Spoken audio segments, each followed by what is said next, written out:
Today I'm going to teach you how to make your own almond milk. So I have all my ingredients here laid out for everyone, but we're just going to do something real simple. I'm not going to get too complicated. What I did is I soaked some almonds in water for 8 hours before I used them, and actually I dried these out, but you don't have to do that.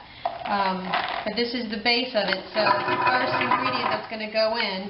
And normally what I do is I do around 2 cups of almonds, and then the next thing I'm going to add is my water, and I wing everything, but I'll put about, I'd say 5 cups of water in there.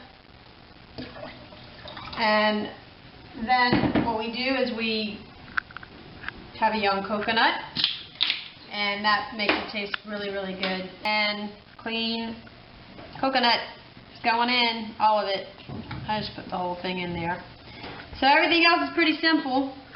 It's just, I like cinnamon. Cinnamon has really good properties for you, so I always throw a little bit of cinnamon in there. Not really good with the whole measurement thing. I just kind of wing it, whatever seems like it's right for me. You know, because some people like a little cinnamon, some people like a lot. It just depends upon your taste buds. So we throw that in there, and then I put a little bit of vanilla. It is alcohol-free. So we put a little bit of that in there. It's about 1 teaspoon I'm putting in there. And the last thing we put is some raw honey. I like honey because honey is natural. It comes from bees. Agave nectar. I've read a lot of negative stuff lately about it, so I'm not into it anymore. I stay away from it.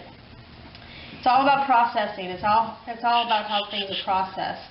So I'm putting about 3 tablespoons of honey in there. Just get it all in there. And then we're going to blend. So, gotta taste it while you're making it. So you gotta make sure that you secure your cap on there, because otherwise you're gonna have almond milk all over the place. Very secure. I started at level 1 on variable, not on high. And now I'm going to pick up the pace all the way up to 10. You're going to see a white consistency now. It's going to look almost just like milk. And then we're going to milk the almond milk, just like they would do a cow.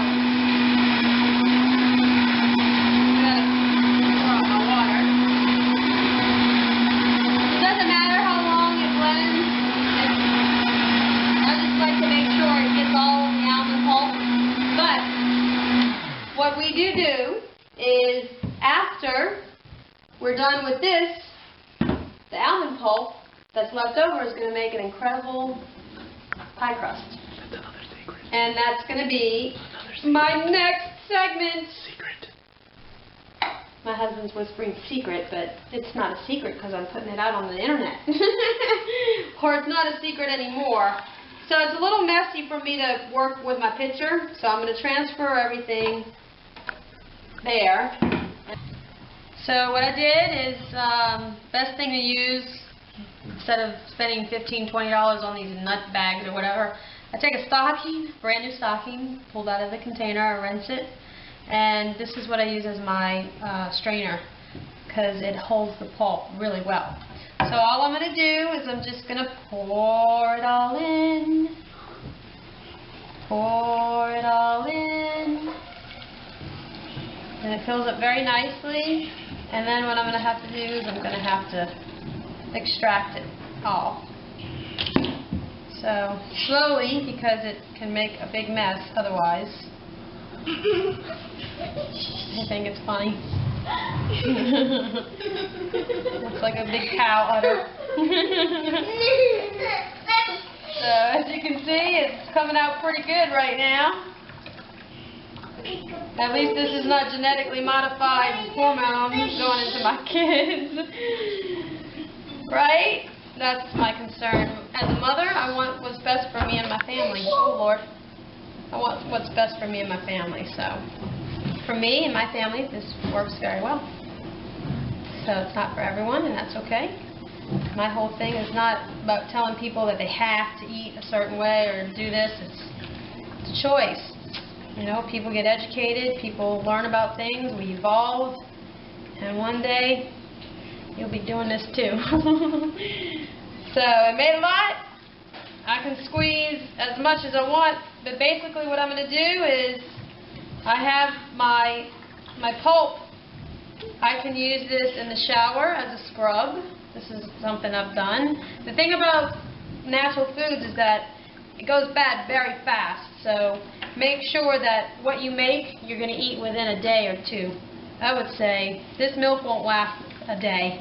We go through it pretty fast, so we can make chocolate milk with it. I use raw cacao. I make that and my kids love it. Raw chocolate milk. We also make raw chocolate ice cream with it. But that's pretty much it. We can let it drip a little while longer, but basically this creates a nice creamy milk for you and your family.